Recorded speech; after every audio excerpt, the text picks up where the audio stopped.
আজি অনুসূচিত জাতি যুৱ ছাত্ৰ পৰিষদ অসমৰ কেন্দ্ৰীয় দ্বিবাৰ্ষিক অধিৱেশনৰ পবিত্ৰ লাইখুটা স্থাপন অনুষ্ঠান সফলতাৰে অনুষ্ঠিত হয়।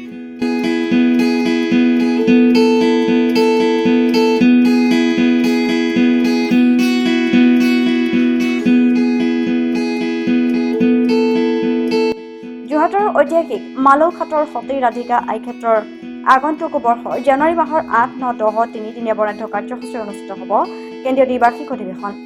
অসমীয়া জাতিৰ অস্তিত্ব ৰক্ষা আৰু অসমৰ অনুসূচিত জাতিৰ সামগ্ৰিক বিকাশ, সম উন্নয়ন, সম অধিকাৰ প্ৰতিষ্ঠাৰ স্বপ্নৰে আমাৰ অনুসূচিত জাতি যুৱ ছাত্ৰ পৰিষদ অসমে অহা 8, 9 আৰু 10 জানুৱাৰী 2025 চনত আমি কেন্দ্ৰীয় দ্বিতীয় সংখ্যক অধিৱেশনখনি এই ঐতিহ্যমণ্ডিত যোৰহাটৰ মালৌঘাট অঞ্চলত আমি অনুষ্ঠিত কৰিবলৈ আমি মনস্থ কৰিছোঁ।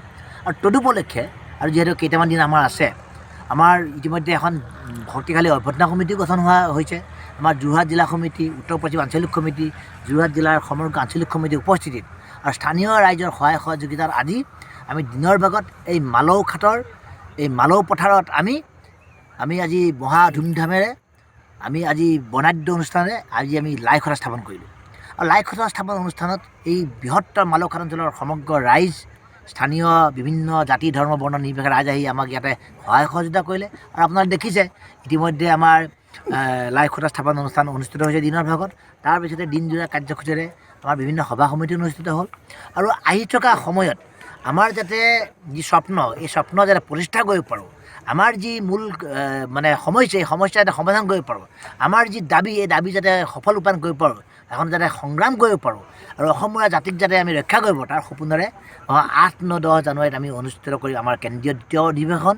এই অধিৱেশন সফল কৰিবৰ বাবে সমগ্ৰ যোৰহাটবাসী ৰাইজ, বৃহত্তৰ মালৌঘাটবাসী ৰাইজ আৰু সমগ্ৰ অসমবাসী ৰাইজক আমি বিনম্ৰভাৱে অনুসূচিত জাতি যুৱ ছাত্ৰ অসমে আহ্বান জনাইছোঁ। এই অনুষ্ঠানৰে আজি প্ৰাৰম্ভিক কাৰ্যসূচী হিচাপে পবিত্ৰ লাইখুটা স্থাপন কৰা হয়। পবিত্ৰ আধ্যাত্মিক পদ্ধতিৰে গায়ন বায়নসহ গুৰুজনাৰ মহৎ বাণীৰে আজিৰ এই লাইখুটা স্থাপন কাৰ্যসূচী সফলভাৱে ৰূপায়ণ কৰা হয়। নিশ্চিতভাৱে অনুসূচিত জাতি যুৱ ছাত্ৰ পৰিষদ অসম কেন্দ্ৰীয় সমিতিৰ দ্বিতীয় দ্বিবাৰ্ষিক অধিৱেশন আগন্তুক 2025 বৰ্ষৰ জানুৱাৰী 8, 9 আৰু 10 তাৰিখে অনুষ্ঠিত হ'ব ঐতিহাসিক মালৌ পথাৰৰ মালৌঘাট সতী ৰাধিকা আইক্ষেত্ৰত।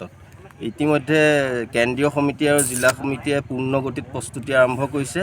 আমি সমূহ যোৰহাটবাসী ৰাইজ আৰু অসমবাসী ৰাইজৰ আমি সহযোগিতা কামনা কৰিছোঁ।